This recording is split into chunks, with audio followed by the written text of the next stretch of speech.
Bien, última parte y final. Exactamente a las 8:30. Es muy bueno esto del break porque así nos podemos conocer, conversar y vamos soltando la confianza para que en las próximas sesiones, cuya fecha y hora nuestro coordinador ahí, Luis, nos dirá hoy, para que estemos acá, tengamos más confianza, hagamos preguntas.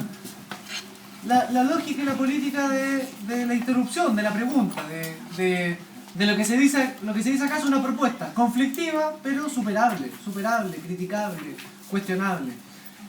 Asumimos el conflicto nosotros, no tenemos la verdad, pero sí creemos que nos jugamos por una verdad en la que creemos. Pero bueno, ahí... Y eso es conflictivo y está bien. Entonces, conflicto histórico. Damos dos ejemplos de conflicto histórico solo para posicionar, solo para decir, ok, la iglesia real se mueve en formas opuestas. Dimos un ejemplo luterano, dimos un ejemplo evangélico durante la dictadura militar. Es decir, iglesias inspiradas en el mismo Dios, en la misma Biblia, en la misma confesión de fe, toma posiciones políticas contrarias en Alemania, acá en Chile y en cualquier lugar. Los conflictos políticos también dividen a las iglesias porque las iglesias son organismos sociales, vivos, que no son pura fe pura, fe perfecta, entre comillas, no. Las iglesias son organismos vivos, sociales, políticos, con intenciones políticas e intereses políticos también. Conflicto histórico. Luego profundizamos un poco en la lectura, el tema del conflicto bíblico. Es decir, la Biblia presenta...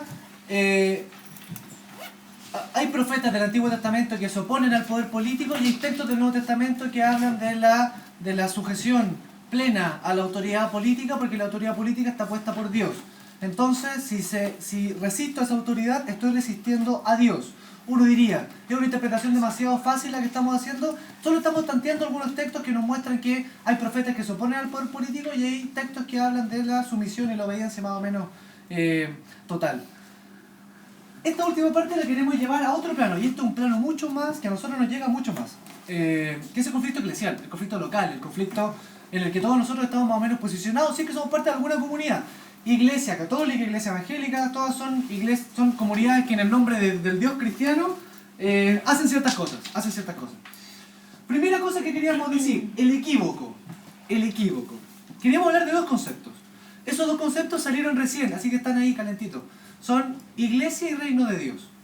El tercer concepto es el concepto de la encarnación, que Pablo nos dirá algunas luces al respecto. El conflicto eclesial. Iglesia puede tener múltiples sentidos, ya que, por ejemplo, Jesús habla más del reino de Dios. De hecho, Jesús no está muy interesado en fundar una iglesia conceptualmente. Sí predica el reino de Dios, cosa que se suele decir bastante comúnmente. Nosotros vamos a problematizar también esa idea. Iglesia como concepto tan enraizado que tenemos que tratar de hacer un ejercicio, todos los que estamos acá, para separarnos un poco y pensar un poco qué es esa iglesia. Nosotros estamos metidos, vivimos la vida de la comunidad, estamos con los ancianos, con los niños, hacemos clases, nos hacen clases, estamos ahí con los niños fin de semana. Ya, pero alejémonos un poco, ¿qué es la iglesia? ¿Qué es la iglesia? Nosotros no vamos a tratar de resolver hoy teológicamente qué es la iglesia, pero sí podríamos decir que la iglesia es... la iglesia somos todos, claro, la iglesia es un conjunto de personas que en el nombre de Dios obedecen el mandamiento, con Hofer, eso está muy metido. La obediencia define a la iglesia, la desobediencia no la define. La iglesia como un conjunto de personas que realizan ciertas prácticas cotidianas de adoración, de aprendizaje, de enseñanza colectiva. Ok. Pero la iglesia como concepto no nos interesa. Y aquí somos explícitos de nuevo, tal como decíamos que el cristianismo como concepto no nos interesa. Nos interesa sí lo que hacen las iglesias.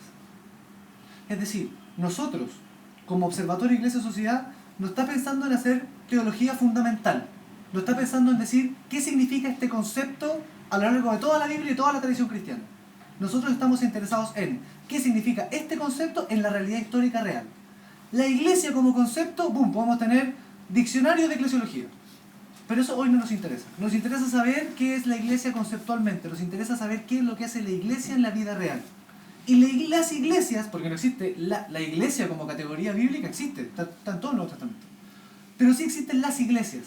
Las iglesias que toman posición, que saludaban o no saludaban. ¿Se entiende ese ejemplo? Las iglesias que saludaban y las iglesias que no saludaban, y no solo no saludaban, sino que se oponían. La pregunta que tenemos que hacer entonces es, ¿la iglesia como concepto resuelve las cosas o muchas veces las complica más? Porque como la iglesia conceptual hoy en el observatorio no nos interesa profundizar en qué será la iglesia conceptualmente, sino qué es lo que vemos como iglesias reales. Y vemos iglesias reales que toman decisiones, que toman opciones por A o por B, por A o por Z. Solo vemos iglesias reales porque la iglesia, típico del cristianismo del siglo XX, qué bueno sería recuperar la pureza del cristianismo primitivo. Esta pureza de Hechos 2, que paralelamente en Corinto no dejaban comer a nadie. O sea, esta pureza del cristianismo primitivo en Hechos 2, pero todas las cartas de Pablo estaban a esta misma iglesia primitiva diciéndole que un montón de problemas que tenían, que eran grandes problemas. O sea, esta pureza nunca fue tal. La pureza del cristianismo primitivo es más utopía que realidad real. Las cartas del Nuevo Testamento atestiguan que la pureza de Hechos 2.42 no es más que una forma de decir un momento. Pero la vida eclesial del cristianismo primitivo, del cristianismo medieval, del cristianismo moderno y de toda la vida cristiana es conflictiva. Es conflictiva. Las cartas paulinas demuestran puro conflicto dentro de la iglesia. Entonces, ¿nos interesa la iglesia como categoría teológica? Hoy no.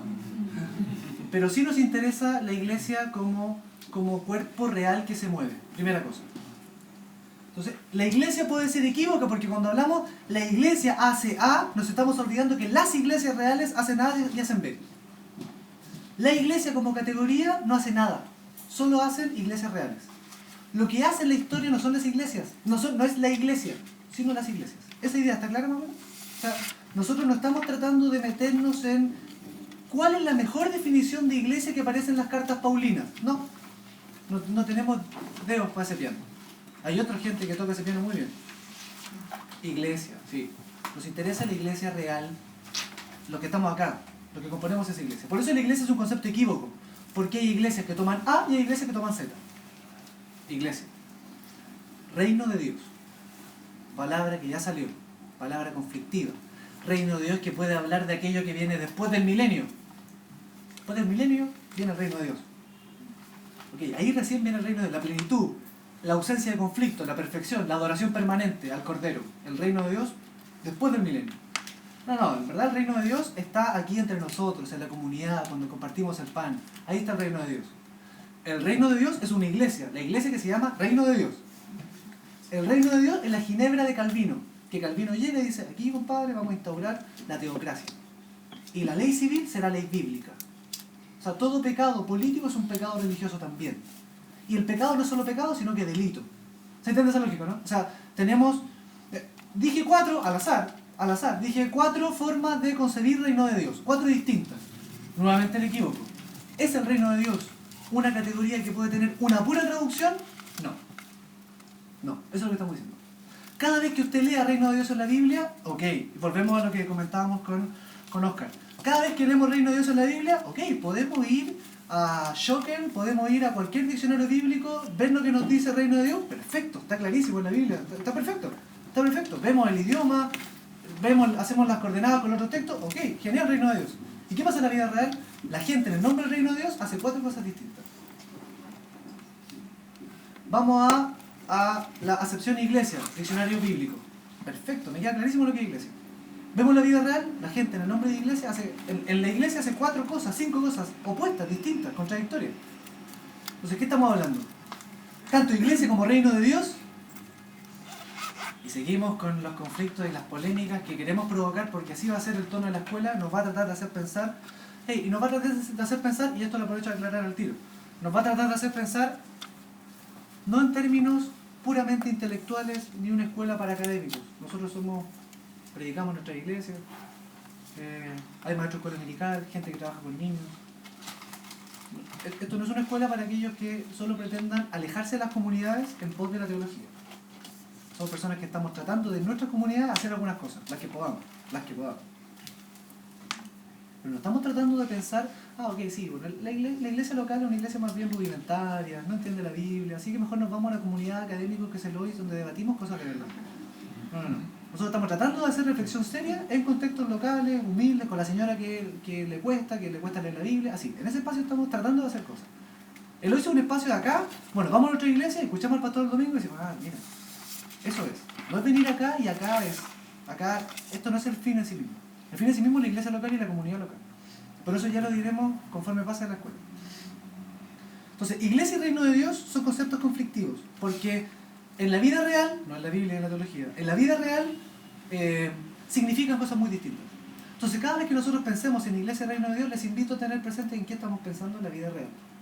Porque lo que sirve, lo que hacemos todos los domingos y todas las semanas, no es la iglesia teológica del diccionario, es la iglesia real.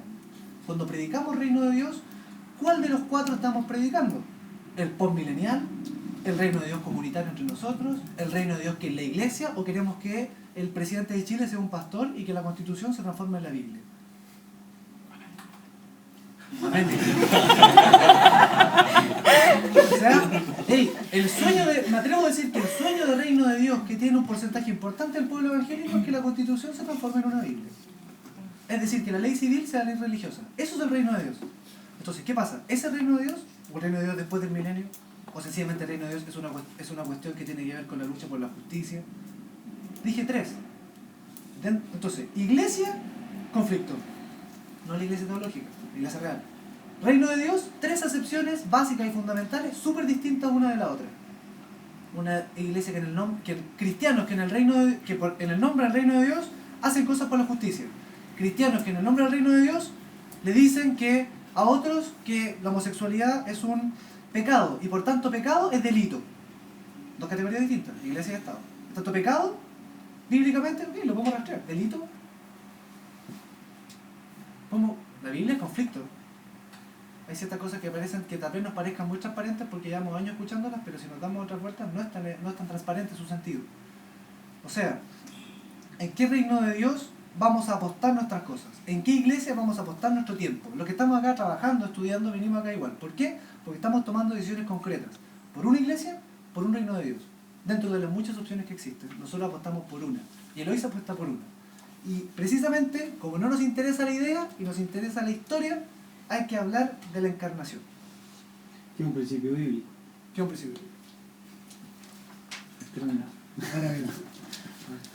Que Perdona, yo quisiera señalar algo porque es verdad que ideas y todas esas cosas abstractas que hay en la teología, pero si tú examinas el Evangelio y ves la práctica de Jesús, ahí encuentras lo que significa reino de Dios completamente. No es algo etéreo, no es algo idea, es un modo de vida que se anuncia con el modo de vida de Él, ¿no? Entonces yo entiendo lo que es reino de Dios. Entonces el reino de Dios es procurar establecer por medio de una práctica concreta que todo aquello que es injusticia, falta de solidaridad, hermandad, distribución de riqueza, todo lo que atenta contra la vida. El Evangelio lo que anuncia es eso. Y a eso viene Jesús. ¿Por qué? Porque el pueblo hebreo no supo vivir su mensaje, lo que tendría que hacer. Esa es... Así, perdóname que termine porque todo es suficiente, ¿no? Entonces, creo que eso, yo no me quedó muy claro con esto de que yo no puedo entender lo que es el reino de Dios y que entender el reino de Dios significa irse a la nube, no. El centro del cristianismo es Jesús. Y en Jesús yo encuentro el modo de vivir y el horizonte que le dio a su vida. Ahí tienes a Lucas en el capítulo 4, tienes Mateo en el capítulo 25. Está clarísimo. Entonces, bueno, y hacer eso es lo que significa hacer concreto lo que Dios siempre quiso, pues, desde la creación. Eso es el reino de Dios. Y nosotros tenemos, y las iglesias son instrumentos para eso. Por eso que van a ser siempre objeto de crítica las iglesias cuando no están en la práctica del reino. El reino es lo central, no la iglesia. Por si quedó alguna duda, como veo que quedaron, por si quedó alguna duda, lo digo de nuevo y muy breve. El reino de Dios, en la vida real, histórica y concreta, ha tenido visiblemente interpretaciones distintas. Esa es una por la que nosotros apostamos también. No podemos negar. Sería no ver, decir que Calvino no existió. y que trató de hacer el reino de Dios. Sería no ver, decir que hay una iglesia que se llama Reino de Dios. Sería no ver, decir que hay gente que en el nombre del reino de Dios quiere que Chile sea para Cristo y que la Constitución sea la Biblia. Estoy diciendo, para que quede claro, por si hay duda, que quede claro que esa lectura que comenta acá Oscar es una forma, es una apuesta, es una forma de encarnar reino de Dios. Pero nosotros estamos diciendo, ese reino de Dios, hay gente que lo ve de distintas formas. Nosotros hacemos, y en esto concuerdo con usted, Oscar, nosotros hacemos esa misma apuesta. Nosotros creemos que el reino de Dios tiene poco que ver con que el Estado sea una iglesia. Nosotros estamos muy poco en esa sintonía. Solo queremos mostrar que lo que usted está diciendo es una forma que nosotros como observatorio compartimos, pero no podemos negar que en la vida real el reino de Dios no ha significado siempre eso. Eso es lo que quiero decir. Pero eso se debe a la condición humana. Si no somos nosotros pura gracia, somos gracia y pecado. Eso es lo que queremos. Entonces, en la comprensión de aquello están los egoísmos y arrastran los egoísmos. Partir al Deuteronomio, yo les ofrezco dos caminos, el de la vida y el de la muerte, y dar la libertad del hombre que tiene que jugarse. Y eso es la vida en el fondo. Entonces, por eso la concreción que tú hablas del conflicto permanente es por eso. Porque choca con lo que Jesús predicó, justicia, ¿verdad? Mira, vemos la realidad, claro, no, la justicia no está en ninguna parte, la solidaridad no está, la mirada preferencial por los pobres tampoco. Bueno, pero entonces la fe tiene que procurar que nosotros enraicemos en esa dirección y procuremos que acá las cosas sean transformadas, no constitución, sino que impregnarla de estas realidades que vayan en esa opción, las decisiones políticas que hacen los estados, ¿no? Se está hablando de encarnación. ¿Qué es lo que vamos a hablar ahora? Es que eso es, pues, exactamente. O sea, es que lo que usted está diciendo es un principio eminentemente cristiano. Jesús es el centro de la fe. Sí, pero Jesús se encarna, no nos interesa no, voy a decir muy complejamente. Nos interesa el Jesús concreto, material, histórico, que apareció en un país muy concreto, en una situación muy concreta, en una época muy concreta, ¿no? O sea, el principio ¿qué pasa si nosotros ocupamos el principio encarnacional como en nuestra apuesta concreta? ¿Qué significa esto? Esto significa que nosotros cuando tomamos una opción encarnamos el Evangelio por una opción concreta, ¿no? Hablar de encarnación en este punto significa eso, darle carne, darle materialidad a una opción. El Evangelio no es esto, sino que es esto. Y eso es muy cristiano. Eso es lo que estamos diciendo. Tomar una opción, traducir el Evangelio a una opción concreta es muy cristiano. Yo creo que el Evangelio es eminentemente anticapitalista. Y es una opción que la tomo. Y la hago mía, la hago propia. Y trato de vivir con eso. La tomo. Cuando me dicen el capital, no, es que el Evangelio no se mete a eso. No, perdón, el Evangelio se mete a eso. El Evangelio también tiene que ver con esto. Entonces yo tomo una opción. O sea, no quedo invisibilizado, no quedo neutralizado,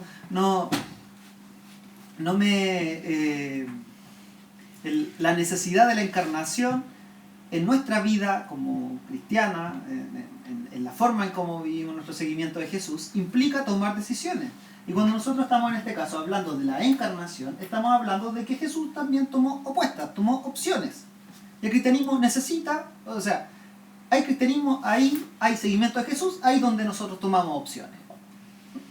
Evidentemente, seguir a Jesús es tomar opciones. No podemos no tomar opciones. Pero no en cualquier dirección. Las opciones cristianas son en función de la vida. Por supuesto, sigo a Jesús, no sigo, claro, Jesús no sigo a César, no sigo y nosotros a... tenemos que hacer lo que hizo. Por supuesto. Chamo. Es que antes del break había dicho que uno al tomar opciones, al tomar como una postura, uno sí, como que tenía que decir, bueno, eso no es evangélico, o eso no es una iglesia como correcta. Entonces, es como necesario que si uno al posicionarse de una forma, tiene que existir algo que no es así, y uno aceptar lo que no es así. Uno no puede llegar, uno puede estar y decir, bueno, yo tomo mi postura, pero pero no la considero como verdad absoluta. Puedo aceptar que solo la tomo, pero... Toda decisión tiene consecuencias. Es tan sencillo como eso. O sea, no puede haber cruz. No puede haber cruz. A Jesús lo mataron. ¿No? A Jesús lo mataron. Seríamos ingenuos creyendo que una acción no tiene una consecuencia. No tiene a alguien que va a hacer resistencia. O sea, porque nosotros estamos acostumbrados a negar siempre el conflicto, ¿no? Siempre tratamos como de, no, oye, pero si no es tan opuesto a lo que ustedes están diciendo. No, nuestras democracias funcionan así. Ahí nos llevaría como a unas discusiones que vamos a avanzar durante el año, hablando de que si es acaso posible. O sea, nadie puede vivir en el permanente conflicto, pero todo es conflictivo. O sea, en todo, en las relaciones amorosas, en todo es conflicto, es ceder, es aceptar, hay sometimientos, no podemos como negar que la vida misma es un permanente conflicto, ¿sí? Ahora, quizás el desafío ahí estaría en pensar, entonces, ¿cómo entender la reconciliación cristiana? ¿No? ¿Acaso el cristianismo es puro conflicto, es pura espada? Bueno, Jesús mismo lo dijo, que él venía a traer espada, ¿no? A tal punto en que a veces eso significaba división de familia. Pero uno puede vivir de pura espada. También está eso, que creo que es también pura materialidad de vida. O sea, la vida concreta, uno no puede vivir en conflicto perpetuo y permanente. O sea, eso no es vida. Bueno, es pura vida. Quizás estamos negando la vida con eso, no sé. Quería levantar la mano antes, que era como algo de lo anterior, pero sí. Quería dar un ejemplo como de conflicto, algo que yo estoy viendo ahora, como también sé que hay católicos acá, en la Facultad de Teología de la Universidad Católica hemos estado viviendo el tema de Costador, que es un tema muy sonado. Profesor de la escuela. Profesor de la escuela. Exacto. Solo quería decir eso. En dos sesiones más. Entonces, hemos estado viendo un tema que más allá de Costador sí, Costador no, dijo algo bueno, dijo algo malo, que son dos visiones de iglesia completamente diferentes. Las asambleas del centro de alumnos, que son unas 200 personas discutiendo, se ve claramente dos visiones de iglesia, dos comprensiones de lo que es iglesia. O sea, gente diciendo como cómo estamos aquí nosotros poniendo en duda las decisiones de nuestro cardenal, que es nuestro cardenal, que son las autoridades puestas por Dios, y otras personas que tenemos una visión de iglesia donde está bien, o sea, podemos discutir cosas, la iglesia tiene que ser abierta, construimos iglesia, hacemos iglesia, todos somos el pueblo católico o cristiano, y no solamente, no una cosa así como Sati habló y todos aquí nos callamos. Entonces hemos visto dos visiones de iglesia enfrentadas en una misma facultad, y eso entre que ha dañado a la facultad y también ha sido una oportunidad de crecer, pero o sea, digamos, estoy de acuerdo en ese sentido. Al principio, cuando partió el conflicto, como que no me quejó mucho, pero ahora pensándolo, pienso como estas semanas lo he podido ver en carne propia, como católico, en un ambiente católico es muy fuerte, o sea, es muy fuerte como el conflicto también puede ser, creo que algo como, hay que saber aprovecharlo, digamos. O sea, el conflicto no lo veo simplemente como algo malo, como algo así como, ¿por qué? Ojalá todo fuera puro, de verdad hay que aprovechar para crecer, como una instancia como esta. Sí. Yo también quería traer un conflicto. Pero cortito, porque también tenemos al tirano. Entonces lo dejo ¿De verdad? Porque era muy extenso. No. Déjala tirar. Sí, claro, tira el enunciado. Es que, por ejemplo, es como con el tema de reconocerse anticapitalista. O anti, por ejemplo, yo me reconozco como una persona anti-pinochetista. Y por ejemplo, este sábado estaba en una conversa con hermanos de una iglesia pentecostal y eran todos pinochetistas. O sea, el papá había sido pinochetista, el hijo salió pinochetista, como el señor, no sé, me puso a prueba. Y resulta que empezamos como obviamente yo fui un infiltrado, yo enmudecí, señor, perdóname, pero Pero el tema es que después empezamos a hablar sobre el tema de la crisis de la iglesia pentecostal, porque ellos eran pentecostales. Entonces me fue súper cuático comprender como una reflexión que ellos tenían, que a pesar que eran pinochetistas, que se podría también considerar como capitalistas, o sea, no es en sí mismo, pero quiero que al final se va a entender como algo propio. Que por ejemplo ellos decían que una de las crisis de la iglesia pentecostal, que antes la iglesia pentecostal era movida por el Espíritu y buscaban primero la presencia de Dios, el Espíritu Santo, llenarse de Dios, y después venía lo material como algo secundario. Pero hoy en día las iglesias pentecostales lo que buscan es la plata, buscan tener como auto, buscan la bendición, buscan la materialidad. Y yo encontré eso súper anticapitalista. O sea, el pentecostalismo primitivo tremendamente anticapitalista en torno a la crítica que él tenía. Pero fue tremendamente curioso que lo dijera también una persona pinochetista. Entonces, el conflicto es los límites también cuando uno se reconoce o uno se reconoce con el otro desde una identidad conflictiva puntual. Es súper frágil cuando empezamos también a hablar en ese sentido como en términos de iglesia, porque nuestras iglesias también están llenas de esas identidades poco militantes, o qué significa reconocerme como capitalista, o anticapitalista, o ecologista, o etc. Son rupturas que se dan, pero que no necesariamente tienen la misma significancia para mí como para otros. Y eso lo quería también ponerlo en la discusión. El equívoco de los mismos posicionamientos, ¿no? Sí. Sí, así algo bien puntual. O sea, yo creo que todos coincidimos de que el conflicto en la vida es un condimento.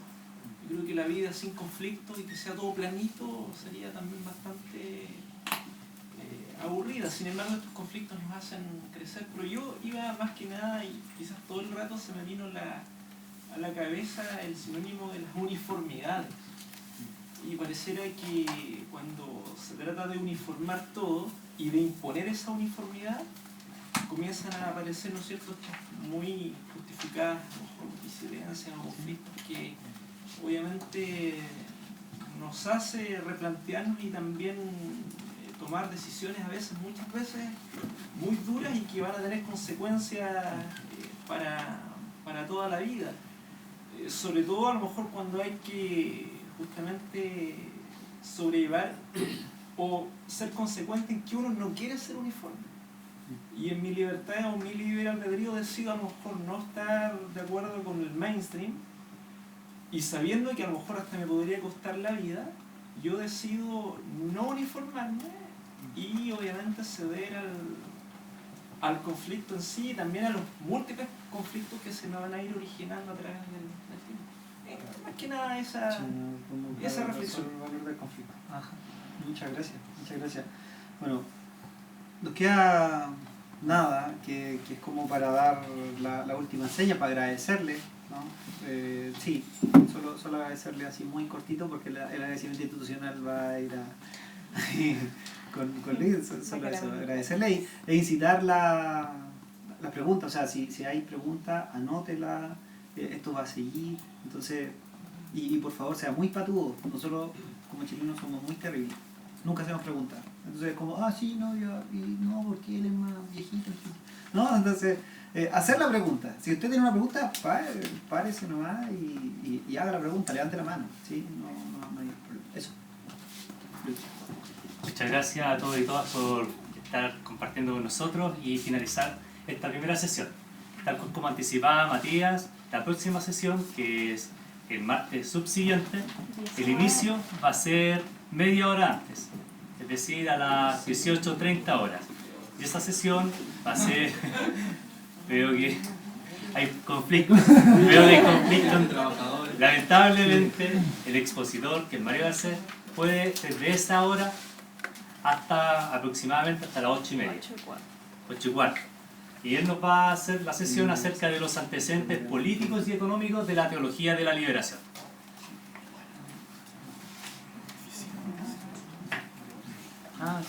Sí. Vale. Quizás tú nos podrías comentar brevemente la reseña de Mario Garcés como para tener un contexto acá de quién es la persona que nos va a compartir. Bueno, en el programa hay una pequeña reseña escrita. El profesor de la próxima sesión es Mario Garcés, doctor en Historia de Chile.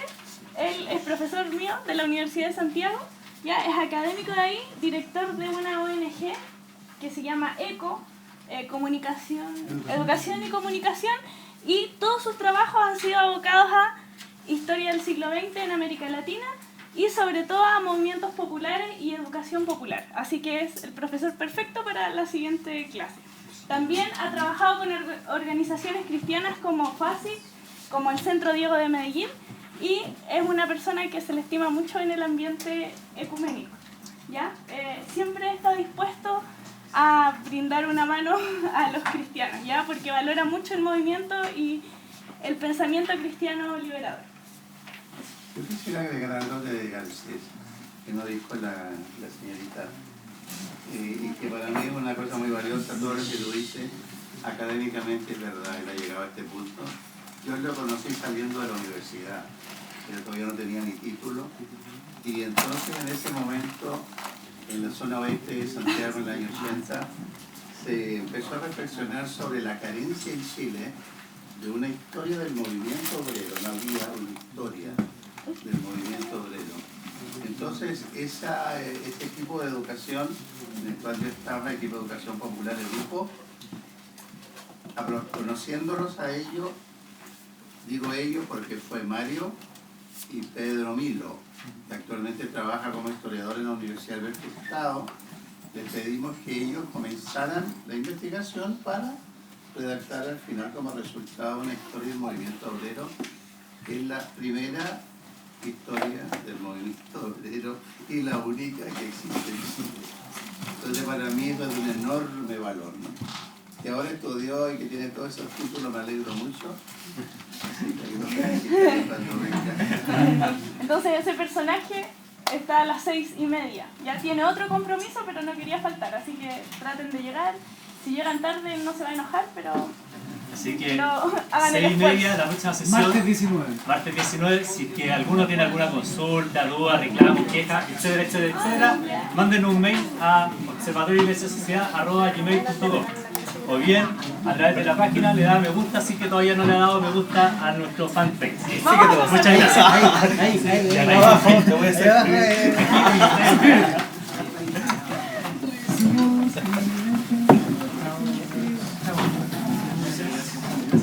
Bueno, te vuelve enseguida.